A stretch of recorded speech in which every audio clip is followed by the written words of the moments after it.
আসসালামু আলাইকুম ওয়া রাহমাতুল্লাহি ওয়া বারাকাতুহু। ওয়া আলাইকুম আসসালাম ওয়া রাহমাতুল্লাহি ওয়া বারাকাতুহু। সুপ্রিয় শিক্ষার্থী ভাই এবং বোনেরা, আপনারা সকলেই আমার কথা সুস্পষ্টভাবে শুনতে পারছেন কিনা, বুঝতে পারছেন কিনা, স্ক্রিন দেখতে পাচ্ছেন কিনা, সবকিছু ঠিক আছে কিনা আমাকে একটু জানাবেন।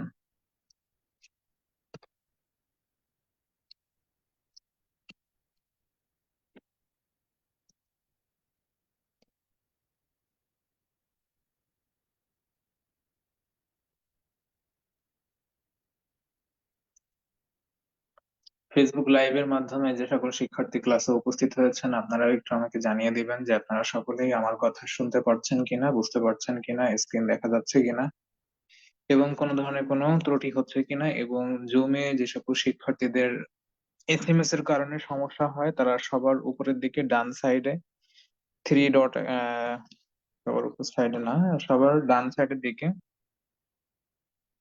একটা অপশন আছে, কোথায় যেন ভুলে গেলাম, না সরি, চ্যাট অপশনে সবার উপরের দিকে ডান সাইডে নোটিফিকেশনের মতো একটা অপশন আছে।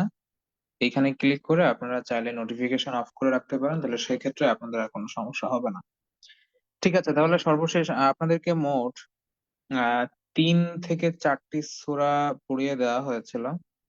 এর মধ্যে মানে সূরা ইখলাস আর সূরা ফালাক, সূরা ফিল, এই 3টা সূরা পড়িয়ে দেওয়া হয়েছিল, তাই না? আর সূরা নাসটা মনে হয় সম্ভবত পড়ানো হয়নি। সূরা নাস কি আপনাদেরকে পড়িয়ে দেওয়া হয়েছিল? আচ্ছা ঠিক আছে, তাহলে আমরা আজকে সূরাতুন নাসটা একটু প্র্যাকটিস করবো ইনশাআল্লাহ। أعوذ بالله من الشيطان الرجيم. بسم الله الرحمن الرحيم.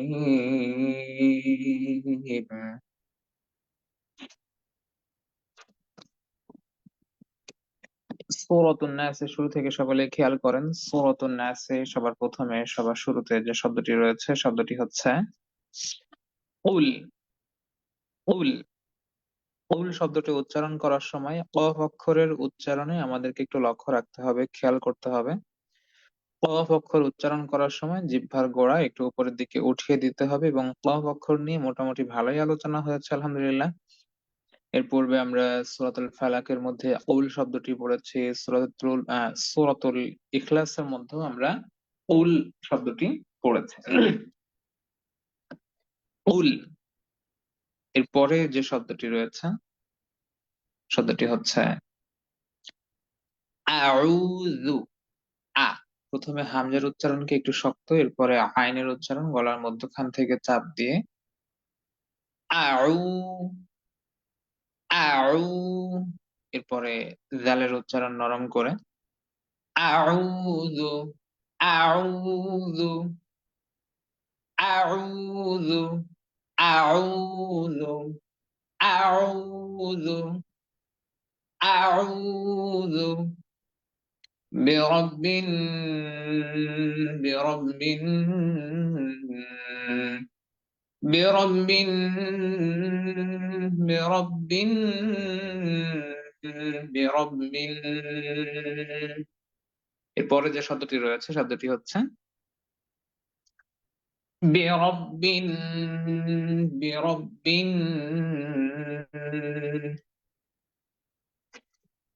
স্ক্রিন দেখা যাচ্ছে, যাদের দেখতে সমস্যা হচ্ছে আপনারা একবার লিভ নিয়ে পরবর্তীতে আবারও জয়েন করতে পারেন। এরপরে সূরাতুন নাসের প্রথম নাম্বার আয়াতে সবার শেষে যে শব্দটি রয়েছে,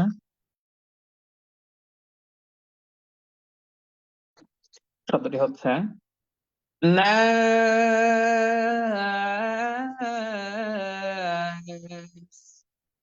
নাস,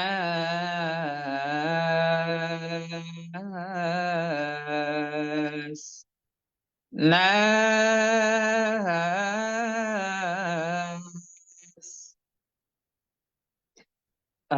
সূরাতুল ফালাক সম্পূর্ণ পড়ানো হয়েছিল না, তাই না?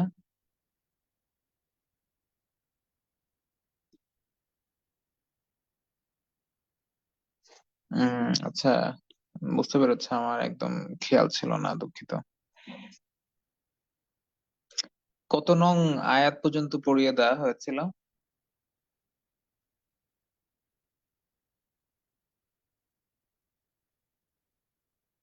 3 নং আয়াত পর্যন্ত। ঠিক আছে, তাহলে 3 নং আয়াতের পরের থেকে সকলে খেয়াল করেন। বিসমিল্লাহির রহমানির রহিম। 3 নম্বর আয়াতের পরে সবার প্রথমে যে শব্দটি রয়েছে শব্দটি হচ্ছে ওয়ামিন, ওয়ামিন, ওয়ামিন, ওয়ামিন, ওয়ামিন, ওয়ামিন। এর পরের শব্দ থেকে সকলেই খেয়াল করেন। পরের শব্দটি হচ্ছে শাররিন, শার প্লাস রিন, রিন, শাররিন, শাররিন, শাররিন, শাররিন। হুজুর মিন হবে নাকি মিং হবে? ময়রস্য অনিশ্বর অনুস্বরের মতো উচ্চারণ হবে, দন্তান নয়ের মতো নয়, এবং পরবর্তীতে এটা আলোচনা করা হবে ইনশাআল্লাহ। শাররিন, শাররিন, তবে এইখানে পরবর্তীতে শাররিন হবে, এখানে রিন হবে, আর পূর্বে মিং হবে, মিং। হ্যাঁ, ময়রস্যি অনিশ্বরের মতো। শাররিন, শাররিন। এর পরবর্তীতে যে শব্দটি রয়েছে শব্দটি হচ্ছে নাফাসাতি, নাফাসাতি, নাফাসাতি, নাফাসাতি, নাফাসাতি,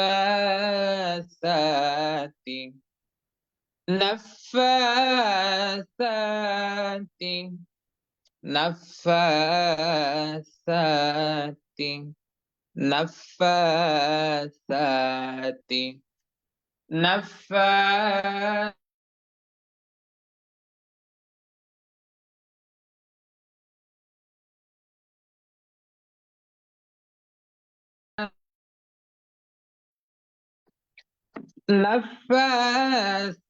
নাফাসাতি, নাফাসাতি, নাফাসাতি, নাফাসা। এখানে সায়ের উচ্চারণে নরম করে, হ্যাঁ, সায়ের উচ্চারণ তো আপনাদেরকে অলরেডি শেখানো হয়েছে আলহামদুলিল্লাহ। নাফাসাতি। এরপরে ফিল, ফিল, ফিল, ফিল, এবং সবার শেষে যে শব্দটি রয়েছে আয়াতের শেষে উকাদে, উকাদে, উকাদে, উকাদে, উকাদে। আইনের উচ্চারণটা স্পষ্ট হবে, গলার মধ্যখান থেকে একটুখানি চাপ দিয়ে উকাদে, এবং মধ্যখানে কিন্তু কফ অক্ষরের উচ্চারণ রয়েছে, সেদিকে লক্ষ্য রাখতে হবে। এই শব্দটা একটু তুলনামূলকভাবে কঠিন আছে, একটু বেশি করে প্র্যাকটিস করতে হবে, তা না হলে আইন অক্ষরের উচ্চারণে চাপ দিতে গিয়ে টান পড়ে যাবে, নতুবা কফ অক্ষরের উচ্চারণ ভুল হয়ে যাওয়ার সম্ভাবনা রয়েছে। দুইটা অক্ষর যেহেতু পর পর রয়েছে, সেহেতু এই শব্দটা তুলনামূলকভাবে একটু বেশি অনুশীলন করতে হবে। উকাদে, উকাদে, উকাদে, উকাদে, উকাদে। এরপরে ومن شر، ومن شر، ومن شر، ومن شر، ومن شر، ومن شر، ومن شر، ومن شر، ومن شر، ومن شر، ومن شر। এরপরে যে শব্দটি রয়েছে শব্দটি হচ্ছে হাসিদিন। সবার প্রথমে হা, হা অক্ষরটি উচ্চারণ করার সময় গলার মধ্যখান থেকে একটুখানি চাপ দিয়ে। হ্যাঁ, চিনতে পারেন না জানি। হাসিদিন, হাসিদিন, হাসিদিন, হাসিদিন, হাসিদিন। এরপরে ইদা, ই, ই উচ্চারণটা যখন করবেন তখন একটু শক্ত ভাবে। ইদা, ইদা, ইদা, ইদা, ইদা। এরপরে সূরাতুল ফালাকের সবার শেষে যে শব্দটি রয়েছে, শব্দটি হচ্ছে হাসাদ, হাসাদ, হাসাদ, হাসাদ, হাসাদ, হাসাদ, হাসাদ, হাসাদ, হাসাদ, হাসাদ, হাসাদ, হাসাদ, হাসাদ, হাসাদ। আচ্ছা, তাহলে সূরাতুল ফালাক যেভাবে আপনাদেরকে পড়িয়ে দেওয়া হলো বাসায় সকলে একটু সুন্দর করে সেভাবে অনুশীলন করবেন ইনশাআল্লাহ। হ্যাঁ,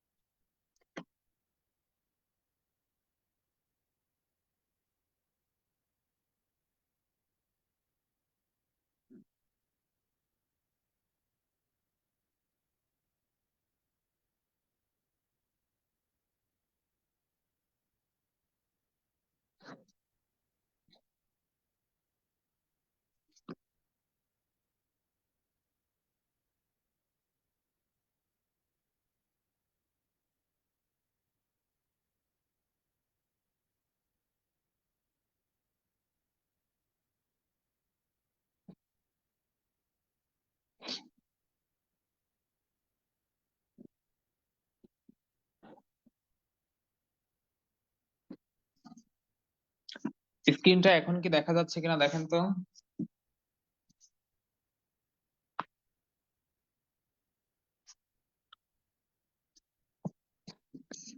স্ক্রিনে সকলেই খেয়াল করেন। স্ক্রিনে এখন এই মুহূর্তে আমরা যে অক্ষরগুলো দেখতে পাচ্ছি, যে হরফগুলো দেখতে পাচ্ছি, অক্ষরগুলোর নাম হচ্ছে সা।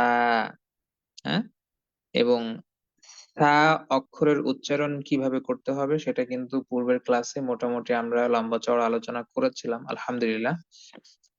তবুও আজকে সংক্ষিপ্ত আকারে একবার আমরা আবারও সা অক্ষরের গঠন প্রকৃতি এবং উচ্চারণ জেনে নিব, শিখে নিব ইনশাআল্লাহ। প্রথমেই সা অক্ষরের গঠন প্রকৃতি নিয়ে আপনাদেরকে একটু জানিয়ে দিই। সা অক্ষরের গঠন প্রকৃতি কিন্তু আসলে তুলনামূলকভাবে খুবই সহজ এবং সাধারণ আলহামদুলিল্লাহ। আহ বা, তা, সা, এই অক্ষরগুলো আসলে যমজ ভাইদের মতো। তারপরে আরো একটা আরো দুইটা অক্ষর রয়েছে, নুন, ইয়া। তো একটি প্যাটার্নে, একটা মাত্র প্যাটার্নে এই পাঁচটি অক্ষর আসলে লেখা যায় বা লেখা হয়ে থাকে। একটা প্যাটার্ন দিয়ে এই পাঁচটা অক্ষর লেখা হয়।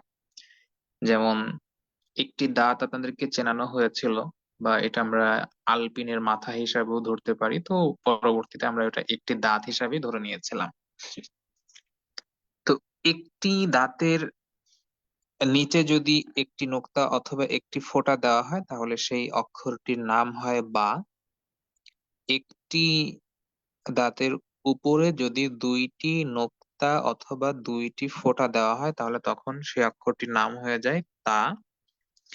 একটি দাঁতের উপরে যদি তিনটি নোক্তা অথবা তিনটি ফোঁটা দেওয়া হয় তাহলে তখন সেই অক্ষরটির নাম হয়ে যায় সা। এবং একটি দাঁতের উপরে যদি একটি নোক্তা থাকে তাহলে তখন সেই অক্ষরটির নাম হয় নুন।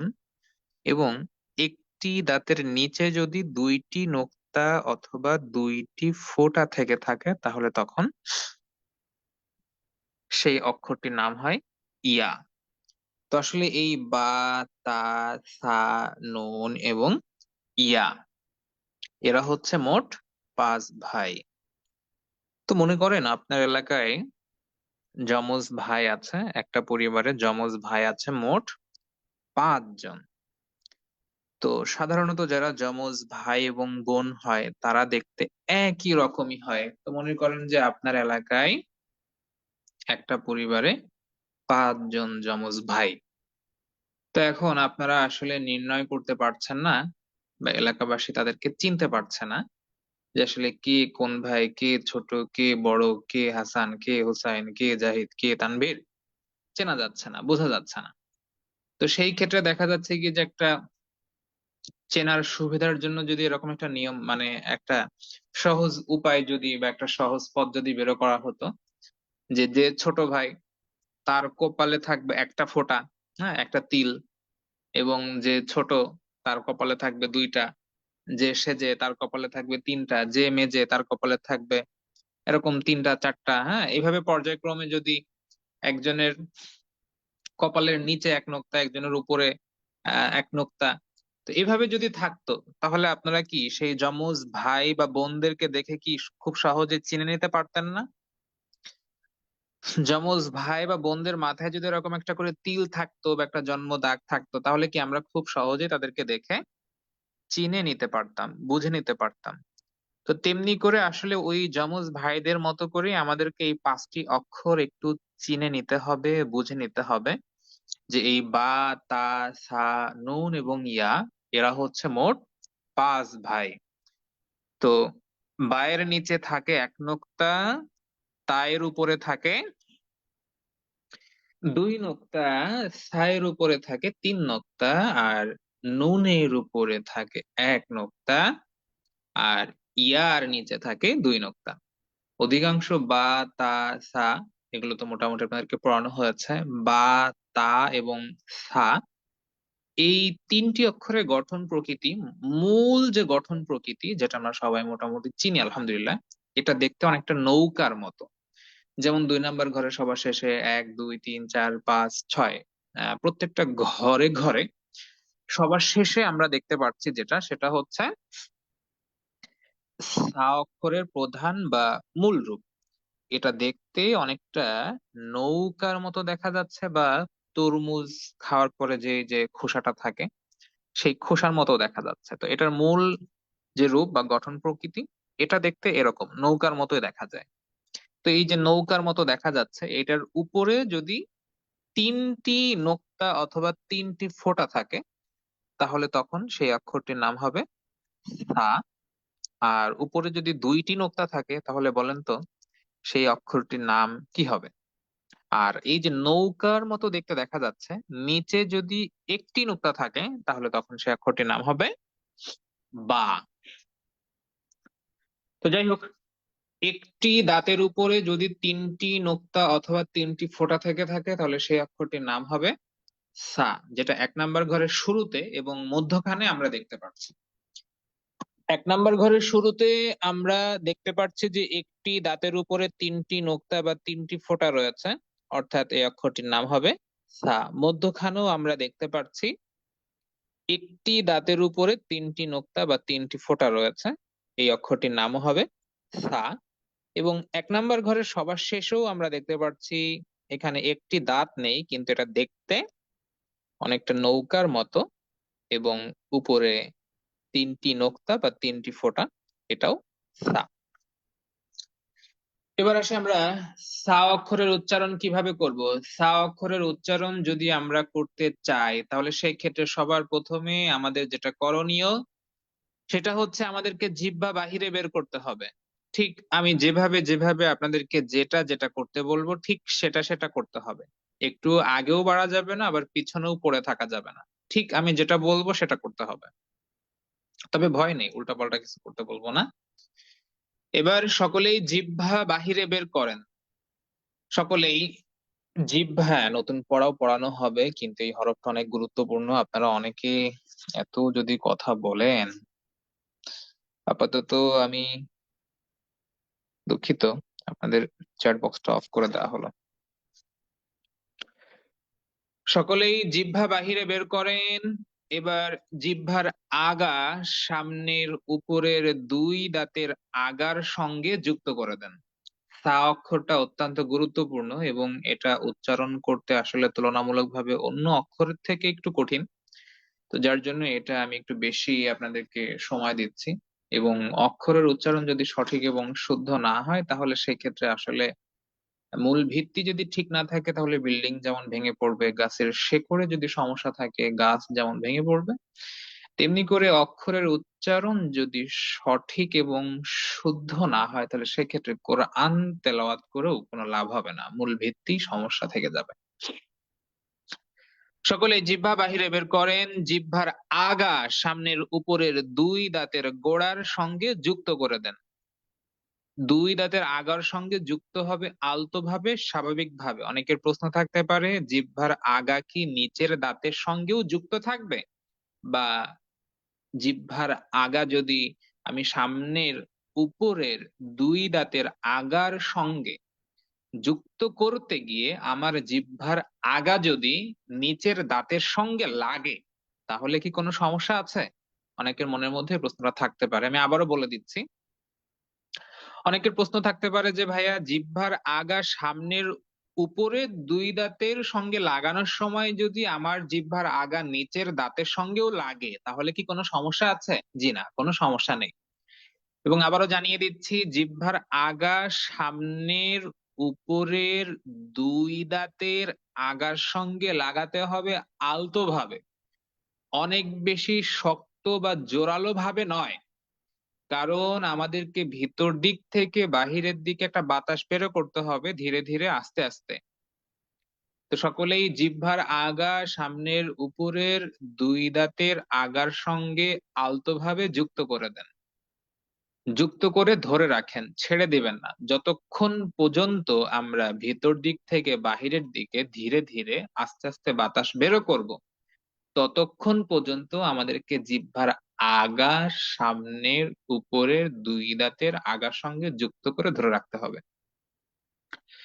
এবার সকলেই ভিতর দিক থেকে বাহিরের দিকে ধীরে ধীরে আস্তে আস্তে একটা বাতাস বেরো করেন। এরপরে আপনারা সকলেই অক্ষরটি উচ্চারণ করেন। সা, সা, সা, সা, সা, সা, সা, সা, সা। একজন একটা প্রশ্ন করেছেন, আসলে প্রশ্নটা যৌক্তিক কিন্তু একটু ফানি, যে যার দাঁত নেই সে আসলে জিহ্বা কোথায় লাগাবে। তো আসলে দাঁত না থাকলেও জিহ্বার আগা সামনের উপরের যেই দাঁতের যেই দাঁত যেখানে ছিল সেই অংশের সাথে লাগিয়ে দিলে হবে, সমস্যা নেই। তা, তা, তা, তা, তা, তা, তা, তা, তা, তা, তা, তা। আচ্ছা, এইখানে আরো একটা বিষয় লক্ষণীয়, সেটা হচ্ছে যে আমরা যে বাতাসটা বেরো করব, এটা প্রথম দিকে অক্ষর শেখার সময় আপনাদেরকে একটু বেশি করে বাতাস বেরো করতে বলা হয়েছিল, কিন্তু সাধারণত এই বাতাসের পরিমাণটা কিন্তু খুব বেশি সময় হবে না। একটা সেকেন্ডকে কয়েক ভাগে ভাগ করলে যেই একটি ভাগে যতক্ষণ সময় পাওয়া যায় সেই সমপরিমাণ সময় আমরা বাতাস বেরো করতে পারবো। অধিক সময় আমরা বাতাস বেরো করে সা অক্ষরের উচ্চারণ করতে পারবো না। যেমন সা, বা সা, এভাবে অধিক সময় ধরে আমরা বাতাস বেরো করতে পারবো না। খুব অল্প কিছুক্ষণ সময়, যেটা বললাম যে একটা সেকেন্ডকে কয়েক সেকেন্ডে ভাগ করলে অর্থাৎ ন্যানো সেকেন্ড সময় আমরা পাবো, সেই সময়টুকু আমরা বাতাস বের করব। খুব অল্প সময় বাতাস বের হবে, তবে লক্ষ্য রাখতে হবে সা অক্ষরের উচ্চারণ কিন্তু নরম হবে, বাতাস যাতে খুব বেশি গতিতে বাহিরে বের না হয়, বাতাসের সাথে যাতে শীষের ভাগ অনেক বেশি না থাকে, অর্থাৎ বাতাসের ধরনটা যাতে এমন না হয় যে এরকম না হয়, হ্যাঁ। সকল বিষয় লক্ষ্য রেখে সুন্দরভাবে সা অক্ষরের উচ্চারণটা খুবই নরম ভাবে, সফট ভাবে, স্নেহের সাথে, আদরের সাথে, সতর্কতার সাথে উচ্চারণ করতে হবে। সকলেই নিজ নিজ জায়গা থেকে জিহ্বা বাহিরে বের করে উপরের দুই দাঁতের আগার সঙ্গে আলতোভাবে যুক্ত করে ভিতর দিক থেকে বাহিরের দিকে ধীরে ধীরে আস্তে আস্তে বাতাস বের করে নরম ভাবে সা অক্ষরটি উচ্চারণ করুন। সা, সা, সা। 13 নম্বর ঘর থেকে সকলেই খেয়াল করেন। সা জবর সা, সা যুক্ত হবে নুনের সাথে সান। জবর যদি দুইটি হয় একটি হবে নুন সাকিন। সা জিরা সি, সি যুক্ত হবে নুনের সাথে সিন। জির যদি দুইটি হয় একটি হবে নুন সাকিন। সা পেশ সু, সু যুক্ত হবে নুনের সাথে সুন। পেশ যদি দুইটি হয় একটি হবে নুন সাকিন। 14। সা পেশ সু, সু যুক্ত হবে নুনের সাথে সুন। পেশ যদি দুইটি হয় একটি হবে নুন সাকিন। 14 নম্বর ঘরে মধ্যখান থেকে সা জবর সা, সা যুক্ত হবে নুনের সাথে সান। জবর যদি দুইটি হয় একটি হবে নুন সাকিন। 14 নম্বর ঘরে সবার শেষে সা জিরা সি, সি যুক্ত হবে নুনের সাথে সিন। জির যদি দুইটি হয় একটি হবে নুন সাকিন। 15। সা জিরা সি, সি যুক্ত হবে নুনের সাথে সিন। জির যদি দুইটি হয় একটি হবে নুন সাকিন। 15 নম্বর ঘর সা জবর সা, সা যুক্ত হবে নুনের সাথে সান। জবর যদি দুইটি হয় একটি হবে নুন সাকিন। সা পেশ সু, সু যুক্ত হবে নুনের সাথে সুন। পেশ যদি দুইটি হয় একটি হবে নুন সাকিন। 16 নম্বর ঘর বা জবর বা, সা পেশ সু, সু যুক্ত হবে নুনের সাথে সুন। বাসুন। 17। বা জির বি, সা জবর সা, সা যুক্ত হবে নুনের সাথে সান। বিসান। 18। হামজা জবর আ, বা জবর বা, আবা। সা জবর সা, সা যুক্ত হবে নুনের সাথে সান। আবাসান। 19 নম্বর ঘর হামজা জবর আ, বা জির বি, আবি। সা পেশ সু, সু যুক্ত হবে নুনের সাথে সুন। আবিসুন।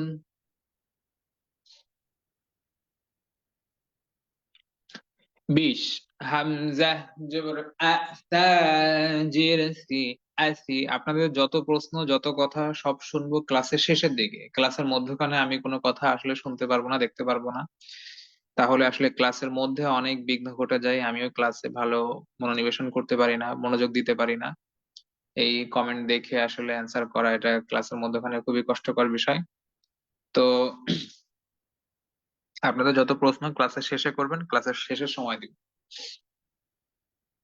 21 নম্বর ঘর সা পেশ সু, সুযুক্ত হবে নুনের সাথে সুন। পেশ যদি দুইটি হয় একটি হবে নুন সাকিন। 22 নম্বর ঘর সা জবর সা, বা জির বি, সাবিতা জবর তা, সাবিতা। 23 নম্বর ঘর সা পেশ সু, বা জবর বা, সুবা তা জবর তা, সুবাতা। 24। হামজা জবর আ, আ যুক্ত হবে সাইর সাথে আস। আলিফে যখন জের জবর পেশ অথবা সুকুন তাসদীদ পাওয়া যায়, আলিফকে তখন কি বলা হয়? হরকতের বাম পাশে যদি সুকুন অক্ষর পাওয়া যায়, হরকতের সাথে সুকুন অক্ষর যুক্ত করে পড়তে হয়। 25 নম্বর ঘর হামজা জের ই যুক্ত হবে সায়ের সাথে ইস। আলিফে যখন জের জবর পেশ অথবা সুকুন তাসদীদে পাওয়া যায় আলিফকে তখন হামজা বলা হয়। হামজা অক্ষর শক্ত করে পড়তে হয় হরকতের বাম পাশে যদি সুকুন অক্ষর পাওয়া যায়। হরকতের সাথে সুকুন অক্ষর যুক্ত করে পড়তে হয় সা অক্ষর নরম করে পড়তে হয়। 26 নম্বর ঘর সা যেমন সা যুক্ত হবে সায়ের সাথে 27 বা পেশ বো।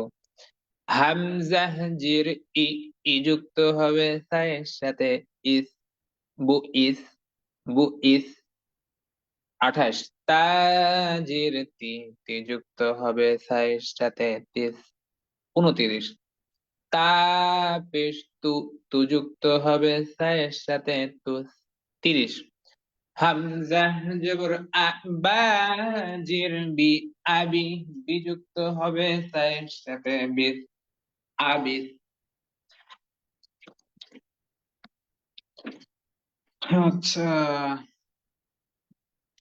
তাহলে সা অক্ষরটা কিন্তু আপনারা একটু বেশি বেশি করে প্র্যাকটিস করবেন, একটু বেশি বেশি করে। আচ্ছা, 31 নং ঘর থেকে মনে হয় পড়ানো হয়েছিল না, 31 নং ঘর থেকে একটু পড়িয়ে দেই।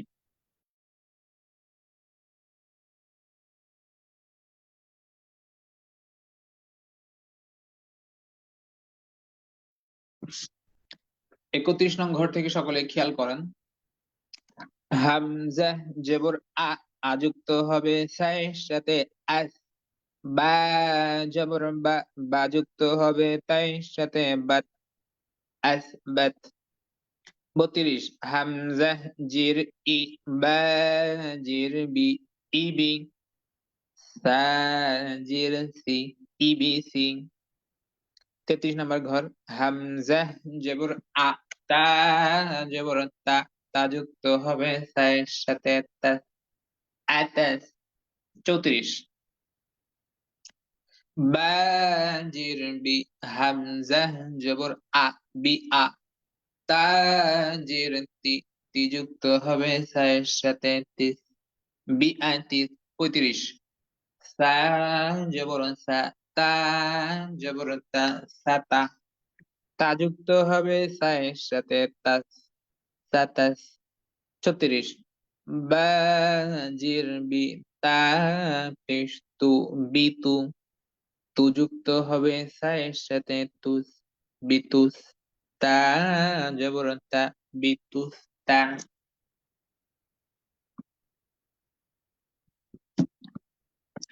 সা অক্ষরের উচ্চারণ বেশি বেশি করে অনুশীলন করতে হবে, বেশি বেশি করে প্র্যাকটিস করতে হবে,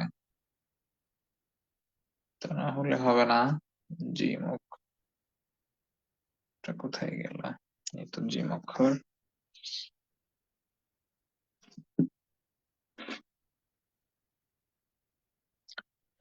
স্ক্রিনে সকলেই খেয়াল করেন। স্ক্রিনে এখন এই মুহূর্তে আমরা সকলেই যে অক্ষরটি দেখতে পাচ্ছি, যে হরফটি দেখতে পাচ্ছি, অক্ষরটির নাম বা হরফটির নাম কি আপনারা কি জানেন? স্ক্রিনে এখন এই মুহূর্তে আমরা যে অক্ষরটি দেখতে পাচ্ছি, যে হরফটি দেখতে পাচ্ছি, অক্ষরটির নাম বা হরফটির নাম হচ্ছে জিম। আচ্ছা, প্রথমে আমরা জিম অক্ষরের গঠন প্রকৃতি সম্পর্কে একটু জেনে নিব ইনশাআল্লাহ। তো 1 নাম্বার ঘরে সবার শেষে, 2 নাম্বার ঘরে সবার শেষে, 3 নাম্বার ঘরে সবার শেষে, 4, 5, 6, এই 1 থেকে 6 পর্যন্ত প্রত্যেকটা ঘরে ঘরে সবার শেষে যে অক্ষরগুলো রয়েছে, যে হরফগুলো রয়েছে, এটা হচ্ছে জিম অক্ষরের প্রধান বা মূল রূপ। এটা মোটামুটি আমরা সকলেই আলহামদুলিল্লাহ চিনি। তো যাই হোক, তারপরেও যে সকল শিক্ষার্থী জিম অক্ষরের প্রধান বা মূল রূপ বা গঠন প্রকৃতি চেনেন না বা জানেন না এবং এ বিষয়ে অবগত নেই, তারাও একটু ভালোভাবে লক্ষ্য করে খেয়াল করে দেখে নিন এবং জেনে নিন। 1 থেকে 6 নাম্বার ঘরে প্রত্যেকটা ঘরে ঘরে সবার শেষে আমরা যে অক্ষরগুলো, যে হরফগুলো দেখতে পাচ্ছি, এই অক্ষরগুলোর নাম হচ্ছে জিম, এবং এটা হচ্ছে জিম অক্ষরের প্রধান বা মূল রূপ। ঠিক আছে, জিম অক্ষরটি যদি শব্দের শেষে থাকে বা সবার শেষে থাকে তাহলে সেক্ষেত্রে জিম অক্ষরটি দেখতে এই রকম দেখা যায়। ঠিক আছে, এবং জিম অক্ষরটি যদি শব্দের প্রথমে বা শুরুতে থাকে তাহলে সেক্ষেত্রে শুধুমাত্র জিম অক্ষরের মাথাটুকু দেখা যায়, বাকি অংশ দেখা যায় না। জিম অক্ষরটি যদি শব্দের প্রথমে বা শুরুতে বা মধ্যখানে বা মাঝখানে থাকে তাহলে সেক্ষেত্রে জিম অক্ষরের শুধুমাত্র মাথাটুকু দেখা যায়, বাকি অংশটুকু দেখা যায় না। এইটা আমি আপনাদেরকে একটু প্র্যাকটিক্যালি দেখিয়ে দেই, যে অনেকেই হয়তো বা স্ক্রিনে এটা দেখে, যেহেতু এটা চার্ট, বুঝতে পারছেন না।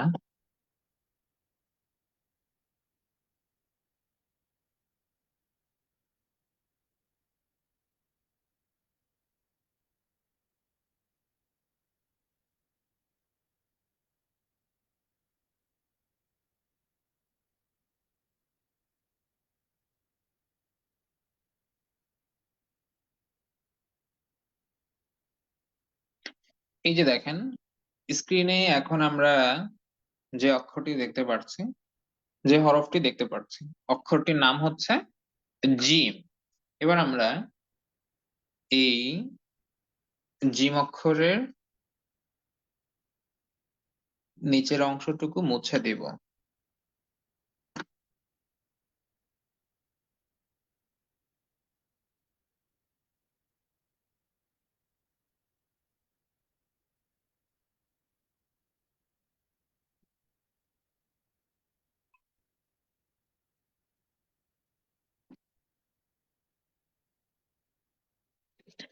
স্ক্রিনে এবার সকলেই খেয়াল করেন, দেখেন জিম অক্ষর যখন শব্দের প্রথমে বা শুরুতে থাকে তখন জিম অক্ষর দেখতে কিন্তু এই রকমই দেখা যায়, এবং আরবি অধিকাংশ অক্ষরের ক্ষেত্রেই এই রকমটাই হয়।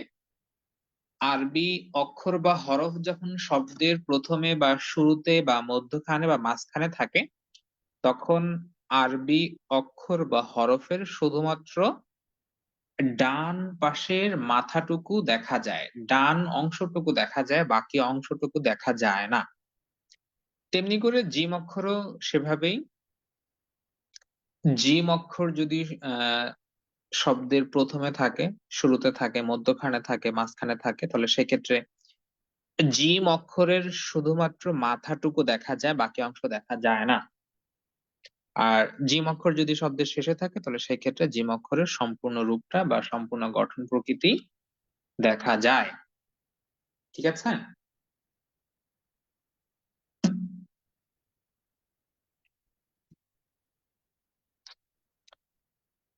আচ্ছা তাহলে আপনাদের কাছ থেকে একটু জেনে নেই, আপনারা জিম অক্ষরের গঠন প্রকৃতি আসলে বুঝতে পারছেন কিনা, নাকি কষ্ট হচ্ছে? জিম অক্ষরের গঠন প্রকৃতি কি আপনারা বুঝতে পারছেন? জিম অক্ষরের গঠন প্রকৃতি কেমন হবে সেটা কি আপনারা বুঝতে পারছেন? আরো একবার সংক্ষিপ্ত আকারে জানিয়ে দিই। জিম অক্ষর যদি শব্দের প্রথমে থাকে, শুরুতে থাকে, মধ্যখানে থাকে বা মাঝখানে থাকে তাহলে সেই ক্ষেত্রে জিম অক্ষরের শুধুমাত্র মাথাটুকু দেখা যায়, বাকি অংশ দেখা যায় না। উদাহরণস্বরূপ মনে করেন যে আপনি একজন ব্যক্তিকে চেনেন, তো আপনি শুধুমাত্র তার ফেসটুকু দেখেছেন, দেখা যাচ্ছে আপনার বাবা মা বা আত্মীয় স্বজন, ভাই ব্রাদার বা প্রতিবেশী, আপনি তাকে অনেকদিন যাবত চেনেন, তার সম্পর্কে জানেন, তো তার সম্পূর্ণ দেখা যাচ্ছে শরীর বা গঠন আপনাকে দেখানো হলো না, শুধুমাত্র তার ফেসটুকু মানে মুখটুকু, মুখের মুখমণ্ডল আপনাকে দেখানো হলো, আপনি কিন্তু দেখা মাত্রই তাকে চিনতে পারবেন। তো তেমনি করেই মোটামুটি মূল যে গঠন প্রকৃতি থাকে একটি অক্ষর বা হরফের, মূল যে গঠন প্রকৃতি থাকে এটা যদি কেউ ভালোভাবে আসলে চিনতে পারে, বুঝতে পারে, তাহলে সেই ক্ষেত্রে অক্ষরের যে বাকি যে গঠন প্রকৃতি গুলো থাকে, শব্দের শুরুতে বসে, মধ্যখানে বসে, এই গঠন প্রকৃতি গুলো চিনতে তাদের খুব বেশি একটা কষ্ট হয় না। ঠিক আছে, তো সেক্ষেত্রে আসলে আপনি যাকে যত বেশি সময় দিবেন, ধরে নিলাম যে আপনি অনেক 10 বছর আগে একজন ব্যক্তিকে আপনি দেখেছেন, কিন্তু সেভাবে এমনিতেই দেখেছেন, কোনো কারণে আপনার তার সাথে দেখা হয়নি, এমনিতে দেখা যাচ্ছে বাসে যাচ্ছিলেন আপনি দেখেছেন। তো 1 বছর পরে বা দেখা যাচ্ছে 10 বছর পরে আপনি আবারও তাকে দেখলেন, আপনি কিন্তু তাকে চিনতে পারবেন না। কারণ কি? তার সাথে আপনার তেমন বেশি কোনো সখ্যতা নাই, দেখা সাক্ষাৎ নাই, হ্যাঁ, কোনো কিছু নাই, তো আপনি তাকে চিনতে পারবেন না, এটাই স্বাভাবিক। তো আমরা কোরআন পড়তে পারি না বা অক্ষর চিনতে পারি না, বুঝতে পারি না, এইটা আসলে ওই একই কথা, যে আপনার অক্ষরের সাথে কোরআনের সাথে ভালো সখ্যতা নেই, তার সাথে ভালো সম্পর্ক নেই, নিয়মিত আসলে আমরা অক্ষরগুলো দেখি না, হ্যাঁ। সেজন্যই তো, সেজন্য আসলে মূল যে অক্ষরগুলো রয়েছে সেগুলোতেও একটু ভালোভাবে সময় দিয়ে আমাদের অক্ষরগুলো দেখতে হবে এবং পড়তে হবে। মূল অক্ষরের সাথেই বাকি গঠন প্রকৃতিগুলোর অনেক মিল থাকে। শুধুমাত্র মাথাটুকু দিয়েই কিন্তু শব্দের প্রথমে এবং মধ্যখানে অক্ষরগুলো বসানো হয়। আচ্ছা, এবার আসি, জিম অক্ষরটি আমরা কিভাবে উচ্চারণ করব। জিম অক্ষরটি উচ্চারণ করতে হলে আমাদের বরাবর জিহ্বার মধ্যখান উপরের তালুর সঙ্গে লাগিয়ে উচ্চারণ করতে হবে। যেমন মনে করেন যে এই যে হলুদ কালারের এই অংশটা, আচ্ছা, এদিকে নিচে না উপরে দিয়ে দিই।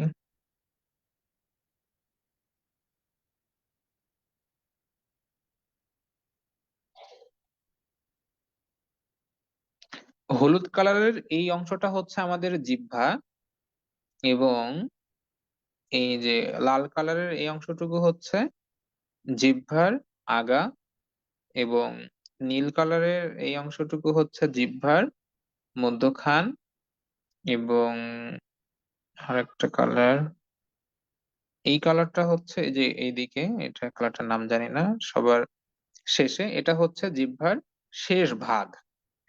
এবং উপরের এই যে হলুদ আরো একটা দাগ দিয়ে দিলাম, এটা হচ্ছে উপরের তালু। তো আমরা যখন জিম অক্ষরটি উচ্চারণ করব তখন আমাদের জিহ্বার মধ্যখান, এই যে জিহ্বার মধ্যখান বরাবর উপরে তালুর সঙ্গে লাগে। বরাবর জিহ্বার মধ্যখান বরাবর উপরে তালুর সঙ্গে লাগিয়ে শক্তভাবে জিম অক্ষরটি উচ্চারণ করতে হবে। কিন্তু আপনি যদি এটা লক্ষ্য না করেন, খেয়াল না করেন, সাধারণভাবেই যদি বলেন জিম, তো সেক্ষেত্রে দেখবেন যে আপনার জিহ্বার মধ্যখান থেকে আরেকটু সামনের দিকে আগিয়ে এবং জিহ্বার আগা পিছনের দিকে, অর্থাৎ অর্থাৎ এই যে এই জায়গাটা এই জায়গাটা উপরে তালুর সঙ্গে লেগে কিন্তু জিম অক্ষরটা হয়ে যায়। আমরা যদি সাধারণ ভাবে বলি, অত কিছু খেয়াল না করে বলি, বাংলার মতো সাধারণ ভাবে যদি বলে দেই, তাহলে কি হয়? জিম। তো বাংলার মতো করে যদি আমি বলি, অক্ষরের মাখরাজের দিকে যদি খেয়াল না রাখি, তাহলে কি হবে? জিহ্বার মধ্যখান থেকে আরেকটু সামনের দিকে আগিয়ে এবং জিহ্বার আগা থেকে আরেকটু পিছনের দিকে গিয়ে এই অংশটা উপরে তালুর সঙ্গে লেগে জিম অক্ষরটা উচ্চারণ হয়। এটা কিন্তু অক্ষরের সঠিক এবং শুদ্ধ উচ্চারণ। অক্ষরের সঠিক এবং শুদ্ধ উচ্চারণ করতে চাইলে বরাবর জিহ্বার মধ্যখান উপরের তালুর সঙ্গে লাগাতে হবে। তো সকলেই বরাবর জিহ্বার মধ্যখান উপরের তালুর সঙ্গে লাগিয়ে শক্তভাবে জিম অক্ষরটি উচ্চারণ করার চেষ্টা করেন। খেয়াল রাখতে হবে, খেয়াল করতে হবে, জিহ্বার মধ্যখান থেকে আরেকটু সামনের দিকে আগিয়ে যে অংশটুকু রয়েছে সেই অংশ যাতে উপরের তালুর সঙ্গে না লেগে জিম অক্ষর উচ্চারিত হয়ে যায়। জিহ্বার মধ্যখান থেকে সামনের দিকে আগিয়ে যে অংশটুকু রয়েছে আমি যেটা দেখিয়ে দিয়েছিলাম, ওই অংশটা যাতে উপরের তালুর সঙ্গে লেগে জিম অক্ষরটা উচ্চারণ না হয়। অর্থাৎ একটা হচ্ছে জিম আর একটা হচ্ছে জিম। আমি যদি আমার জিহ্বার বরাবর মধ্যখানকে বা মাঝখানকে উপরের তালুর সঙ্গে লাগিয়ে উচ্চারণ করি, তাহলে উচ্চারণটা এমন আসবে, জিম, জি, জি, জি। আর আমি যদি বরাবর জিহ্বার মধ্যখানকে উপরের তালুর সঙ্গে না লাগাই, বাংলার মতো করে সাধারণভাবে যদি বলি, তাহলে উচ্চারণটা হবে জি, জি। অর্থাৎ জিহ্বার মধ্যখান থেকে আরো সামনের দিকে আগে যে অংশটা আমি আপনাদেরকে দেখিয়ে দিয়েছি, এই অংশটাই উপরের তালুর সঙ্গে লেগে তখন উচ্চারিত হয় জিম, যেটা অক্ষরের সঠিক এবং শুদ্ধ উচ্চারণ আদায় হয় না। তাহলে একজন লিখেছেন হচ্ছে না, এটা আসলে 1 সেকেন্ডে হয়ে যাবে বিষয়টা এমন না, বা 1 মিনিটে হয়ে যাবে এমনও না, 1 ঘন্টায় হয়ে যাবে এমনও না। এটা আপনার দিনের পরে দিন, হ্যাঁ, ঘন্টার পরে ঘন্টা, মিনিটের পরে মিনিট আপনাকে অনুশীলন করতে হবে, প্র্যাকটিস করতে হবে, সাধনা করতে হবে, আল্লাহ তাআলার কাছে চাইতে হবে, হে আল্লাহ আমি যেন সঠিক এবং শুদ্ধভাবে মহাগ্রন্থ আল কোরআন তেলাওয়াত করতে পারি, পড়তে পারি, সেই অনুযায়ী নিজের জীবনকে গড়তে পারি। এটা আল্লাহ তাআলার একটা রহমত, আপনি চাইলেই একটা নেয়ামতও বলা যায়। ঠিক আছে, তো এটা তো এমনি এমনি হয়ে যাবে না, এটার জন্য অবশ্যই অনুশীলন করতে হবে, প্র্যাকটিস করতে হবে, গুনাহের কাজগুলো ছাড়তে হবে, কোরআন শিক্ষার ক্লাসে টিকে থাকা, সঠিক এবং শুদ্ধভাবে মহাগ্রন্থ আল কোরআন তেলাওয়াত করা। আসলে এগুলো তো আমরা নিজের ইচ্ছা করলেই হয়ে যায় না। ঠিক আছে, আল্লাহ তাআলারও একটা চাওয়া থাকতে হয়, আল্লাহ তাআলারও একটা অনুমতি থাকতে হয়। তো অনেক বিষয় আছে, সেই বিষয়গুলো তো আপনাদের সাথে আলোচনা করতে পারি নাই, তবে ছোট্ট করে একটা বিষয় জানিয়ে দেই, যে আপনারা কোরআন শিখছেন, এটাকে বলা হয় নূর বা আলোর মতো। হ্যাঁ, এটা হচ্ছে আলোর মতো, আর অন্ধকার হচ্ছে কালো। ঠিক আছে, তো এই যে এইখানেই আপনাদের এইখানেই একটা উদাহরণ রয়েছে, দেখেন। এই যে আপনারা যখন বেশি অন্ধকারে চলে যাবেন তখন দেখেন, এই যে হলুদ কালারের এইগুলো মনে করেন যে আলো, আপনি যখন অনেক বেশি গুনাহ করছেন তখন এই আলোগুলো এই যে এইভাবে মুছে যায়।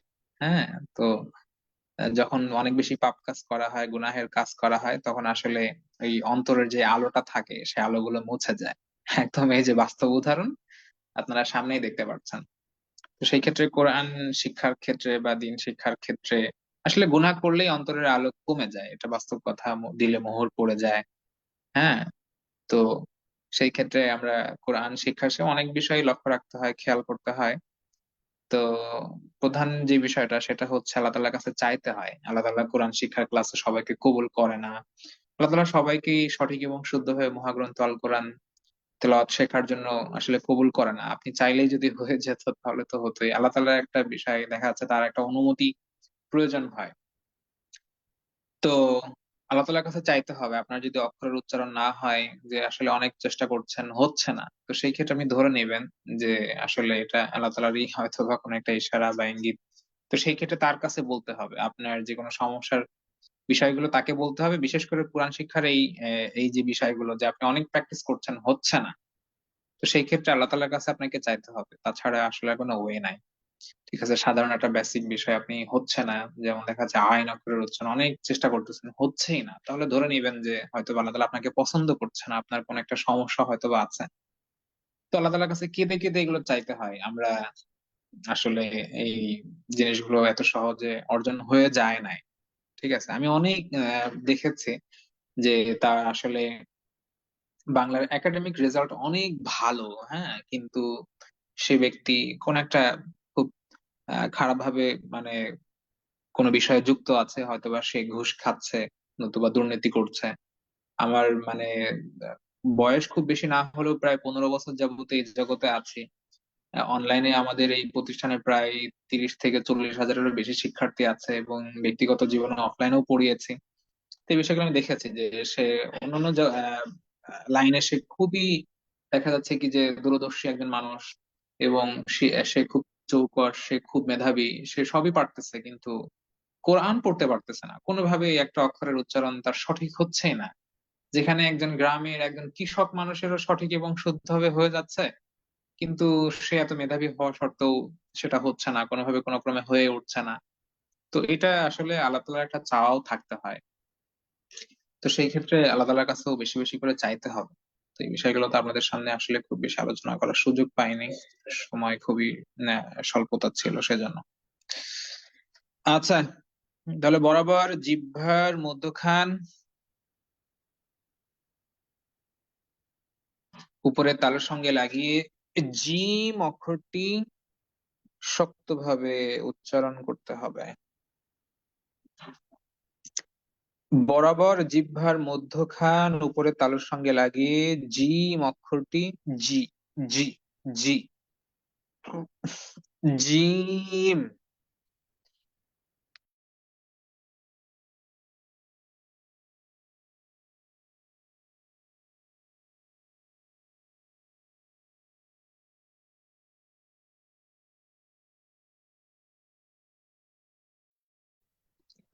জিম অক্ষরটি উচ্চারণ করতে হবে। 1 নাম্বার ঘরে সবার প্রথম থেকে শুরু থেকে সকলেই খেয়াল করেন। জিম জবর যা, যা, যা। উচ্চারণ যাতে এমন না হয় যে জিম, জিম জবর যা। একটা হচ্ছে যা, আর একটা হচ্ছে যা, যা, যা। হ্যাঁ, শক্ত হবে। জিম অক্ষরের উচ্চারণ জিহ্বার মধ্যখান উপরের তালুর সঙ্গে লাগিয়ে শক্তভাবে উচ্চারণ করতে হয়। 1 নাম্বার ঘরে দুই ঠোঁটের অবস্থান কেমন হবে? দুই ঠোঁটের অবস্থান নিয়ে আপনাকে চিন্তিত হতে হবে না, জিহ্বার মধ্যখান উপরে তালুর সঙ্গে লাগালেই হবে। এরপরে বাদ বাকি যে সকল অবস্থান আছে সেটা যে জায়গায় লাগার দরকার, যে জায়গায় যাওয়ার দরকার, তারা এমনিতেই চলে যাবে। 1 নাম্বার ঘরে মধ্যখান থেকে সকলে খেয়াল করেন। জিম জের জি, জিম জের জি, জি, জি, জি, জি, জিম জের জি। 1 নাম্বার ঘরে সবার শেষে জিম পেশ জিউ, জিম পেশ জিউ, জিম জবর যা, জিম জের জি, জিম পেশ জিউ। 2 নাম্বার ঘরের শুরু থেকে 2 নাম্বার ঘরের প্রথম থেকে সকলেই খেয়াল করেন। জিম জির জি, জিম জবর যা, জিম পেশ জিউ। 3 নাম্বার ঘরের শুরু থেকে সকলে খেয়াল করেন।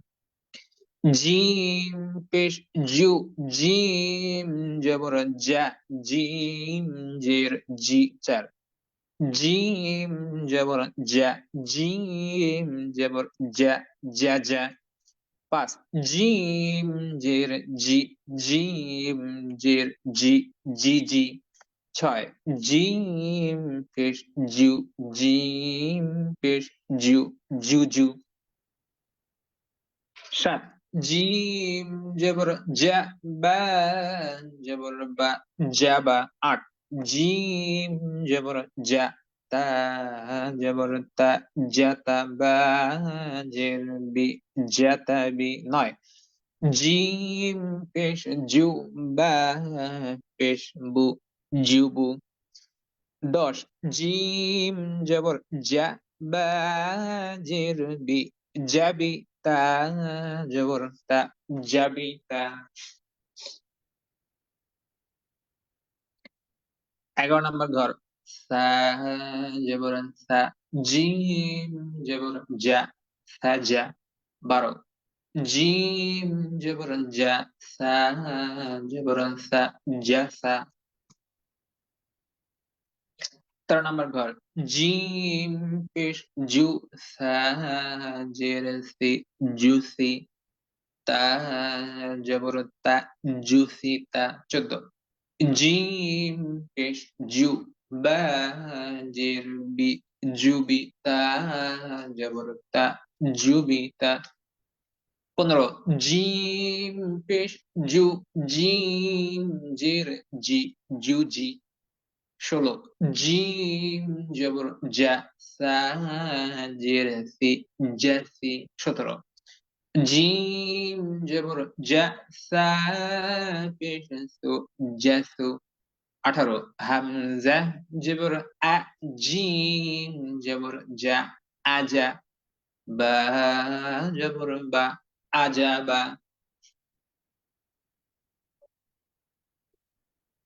আচ্ছা, এই 3টা লাইন আপনারা পড়বেন সকলে সুন্দর করে। সম্পূর্ণটাই পড়ে আসবেন, তারপর ওই বাকি যে 3টা লাইন বাকি আছে এটা আমি পরবর্তী ক্লাসে আপনাদেরকে সুন্দর করে পড়িয়ে দিব ইনশাআল্লাহ। এখন এই মুহূর্তে আপনাদের যত প্রশ্ন আছে টুকটুক করে করতে পারেন। আমি অল্প কিছুক্ষণ সময় আপনাদেরকে উত্তর দেওয়ার চেষ্টা করবো ইনশাআল্লাহ। 5 থেকে 6 মিনিট সময় আপনাদের প্রশ্নগুলো আমি শুনবো এবং উত্তর দেওয়ার চেষ্টা করব। শুধুমাত্র ক্লাস এবং প্রতিষ্ঠান সম্পর্কিত প্রশ্নই আপনারা করতে পারবেন। তাছাড়া এখানে আর অন্যান্য কোনো প্রশ্ন আপনারা করতে পারবেন না। সিএ আর মাকড়াসটা, ও সায়ের মাকড়াসটা, সায়ের মাকড়াসটা রেকর্ড দেখে নিবেন আবার। হুজুর সায়ের উচ্চারণ যে বলা হয় জিহ্বা বের করতে হবে, ওইটা বের করে ভেতরে থাকা, ওইটা বের না করে ভেতরে থাকা অবস্থায় উপরের দাঁতে লাগালে হবে না, বের করে আবার লাগালে বলে কঠিন লাগে। মানে বের, হ্যাঁ, জিহ্বার আগা বেরো করলেই হবে, সম্পূর্ণ জিহ্বা বেরো করতে হবে বিষয়টা এমন না। যাই হোক, আমার বলার ক্ষেত্রে হয়তো বা একটু ভুল ছিল, দুঃখিত। শুধুমাত্র জিহ্বার আগা বের করলেই হবে, জিহ্বার আগাটা বের হলেই হবে, সমস্যা নাই। কিন্তু আসলে জিহ্বার আগা বের করতে বলা হয় না অনেক সময় এই কারণে যে অনেককে যদি জিহ্বার আগা বের করতে বলা হয় জিহ্বাই আর বের করে না। তো যাই হোক, তো বিষয়টা হচ্ছে জিহ্বার আগাই যুক্ত হবে, সম্পূর্ণ জিহ্বা আসলে বাহিরে বের হয় না, শুধুমাত্র জিহ্বার আগাই সামনের উপরের দুই দাঁতের আগার সঙ্গে যুক্ত হয়। জিমের মাখরাজটা একটু বলবেন। জিমের মাখরাজ হচ্ছে আমাদের জিহ্বা, জিহ্বা চেনেন না? জিহ্বার মধ্যখান বা মাঝখান, উপরে যে তালু রয়েছে, জিহ্বার ঠিক অপোজিটে উপরের দিকে যে অংশটা রয়েছে সেটাকে বলা হয় উপরের তালু। তো জিহ্বার মধ্যখান বরাবর উপরের তালুর সঙ্গে লাগিয়ে শক্তভাবে জিম অক্ষরটি উচ্চারণ করতে হয়। হুজুর, জিমের মাখরাজটা বলে দিলে ভালো হতো, বলেছি ক্লাস খুব সুন্দর হয়েছে। আর একবার পড়ুন, রেকর্ড দেখবেন, মাকড়াসটা আবার বলবেন। জিম একবার বলেছি, আবার সমস্যা হলে রেকর্ড দেখবেন। এগুলো কি কেবল শব্দ নাকি এগুলোর কোনো অর্থ আছে? হ্যাঁ, অধিকাংশ এখানে আসলে শব্দই রাখা হয়েছে, অর্থবোধক শব্দ তেমন এখানে রাখা হয়নি। আর একবার পড়ুন, রেকর্ড দেখবেন। হুজুর, অনেক রাত হয়েছে, এসে নামাজের পর ক্লাস নিলে ভালো হয়। জি না, ক্লাসের টাইম পরিবর্তন হবে না। আমরা সাকিন বলে পড়লে কি ভুল হবে? জি না। আলহামদুলিল্লাহ, অনেক ভালো লাগতেছে। জিমের মাকড়াসটা আবার বলবেন, রেকর্ড দেখে নিবেন। যে অনেক কষ্টে পেরেছি, কিন্তু মুখ কেমন আকার হয়ে যাচ্ছে, আস্তে আস্তে ঠিক হয়ে যাবে, কোনো ব্যাপার না। আহ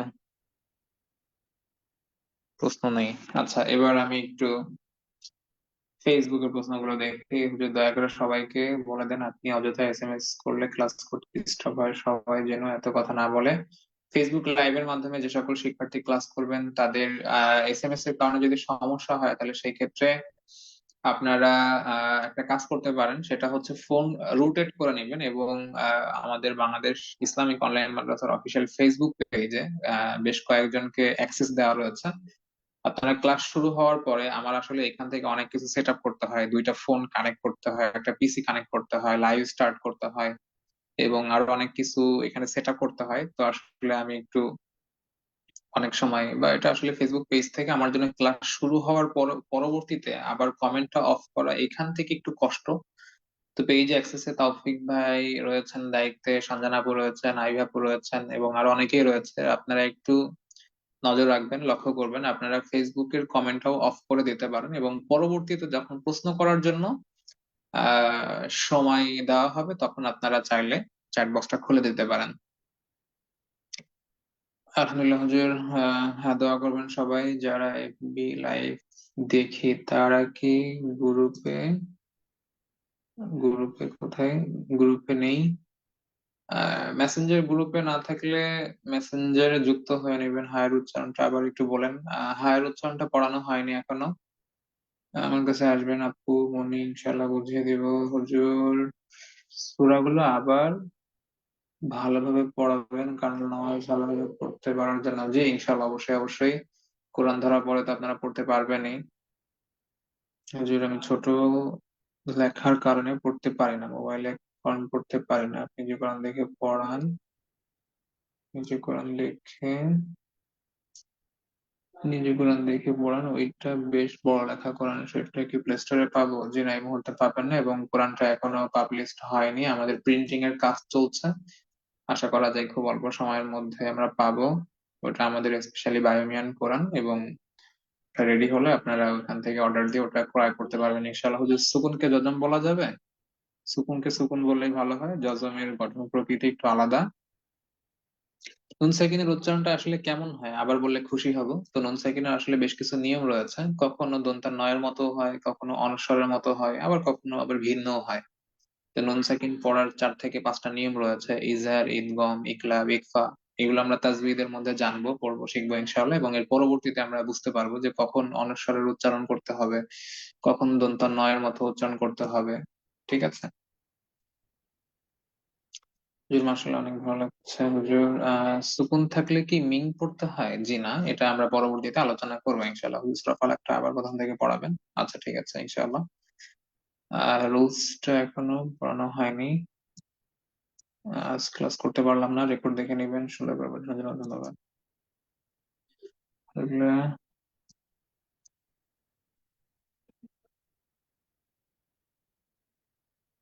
এইখানে আপনাদের রোল রাখার কোনো প্রয়োজন নেই। গত ক্লাসে বলেছেন যে নিজ নিজ অ্যাডমিনকে বলে কোথাও গ্রুপে অ্যাড হইতে, কিন্তু কোনো রেসপন্স নাই। আহ, আবারও একটু অ্যাডমিনের সাথে যোগাযোগ করার চেষ্টা করবেন।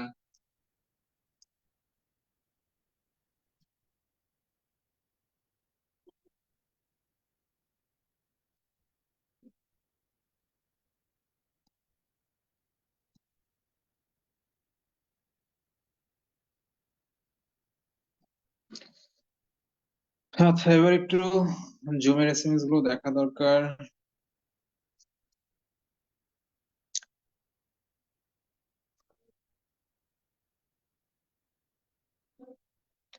জিহ্বার মধ্যখান মূলত কোন অংশ হতে শুরু হয়?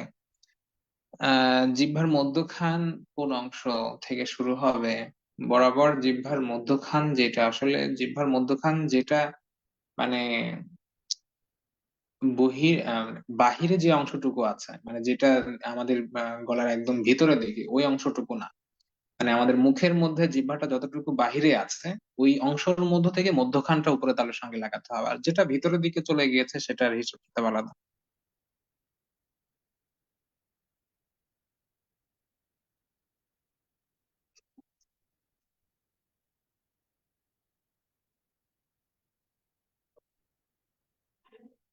হুজুর, জিম উচ্চারণে কি হালকা ধাক্কা হবে? আসলে শক্ত হয় তো, যার কারণে ধাক্কা ইয়ে লাগতে পারে, কিন্তু ধাক্কা না, এটা শক্ত হয়। হ্যাঁ, জিম, এটা ধাক্কা না, কিন্তু শক্ত হওয়ার কারণে হয়তো বা এমনটা, হ্যাঁ, লিভ নেওয়া যাবে। আচ্ছা, ঠিক আছে। তাহলে আপনাদের আরো যদি কোনো প্রশ্ন থেকে থাকে, কোনো সমস্যা থেকে থাকে, তাহলে সেই ক্ষেত্রে আপনারা আপনাদের প্রতিনিধি অথবা অ্যাডমিন অথবা ক্লাস শিক্ষিকার কাছে নক না দিয়ে, শিক্ষিকাদের কাছে এখন এমনিতে একটু প্রেশার বেশি, তো আপনাদের যারা প্রতিনিধি রয়েছে, অ্যাডমিন রয়েছে, তাদের সাথে একটু যোগাযোগ করে আপনাদের সমস্যার কথাগুলো জানাতে পারেন, সেখান থেকে আপনারা সমাধানও পাবেন ইনশাআল্লাহ। আসসালামু আলাইকুম ওয়া রাহমাতুল্লাহি ওয়া বারাকাতুহু।